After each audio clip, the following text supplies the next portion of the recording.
In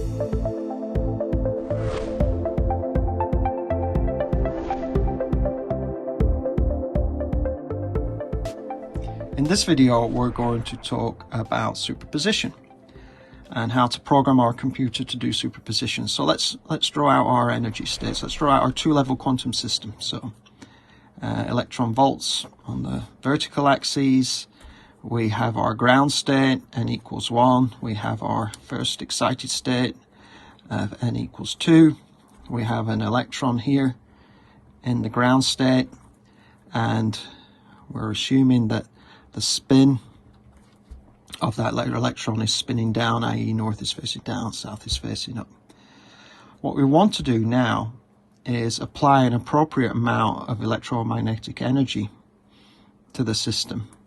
So it doesn't spin to the up position, but it spins to somewhere in between.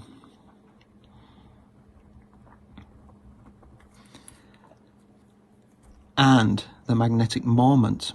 So not only the electron voltage is in between, but the magnetic moment is somewhere in between a spin up and a spin down condition. To do that programmatically, we use the Hadamard Gate. So let me draw that gate out diagrammatically. So it just looks like a H. And when we execute this gate, essentially we fire the specific energy at the system and we put it into a state of superposition. The matrix representation of a Hadamard Gate is 1 over root 2, 1 over root 2, 1 over root 2, and minus 1 over root 2. And the minus being there so we don't lose any states, because again it's a reversible computing system, so we always have to be able to get back to where we came from. So if we draw our unitary circle now, I'll draw it here, like so. Our basis state here, and we call that our 0 state, and that's where our vector is pointing currently. Up here would be our 1 state, but we're not going there right now.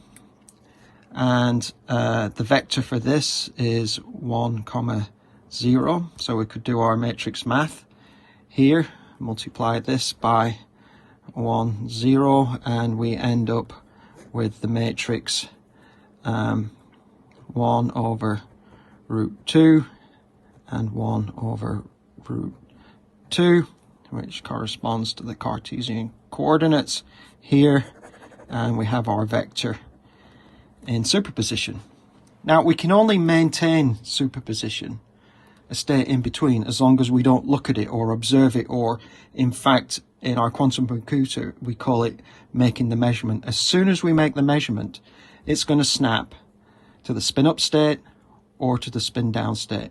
Now this is a perfect quantum system, so it's exactly halfway between the two. It's a state of superposition exactly halfway in between the two. So when it snaps and when we make the measurement, there's a equal chance, a 50% chance that it'll go to a 1 and a 50% chance that it'll go to a 0. So to do that, we would create another block here in our quantum computer program, and we would call that the measurement block, usually defined by some kind of little analog dial that defines the measurement. So this here is a quantum state.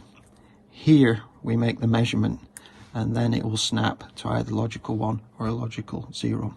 And if we did 100 measurements and plotted a histogram, we would find that 50% of the time it would be a 1, and 50% of the time it would snap to a logical 0.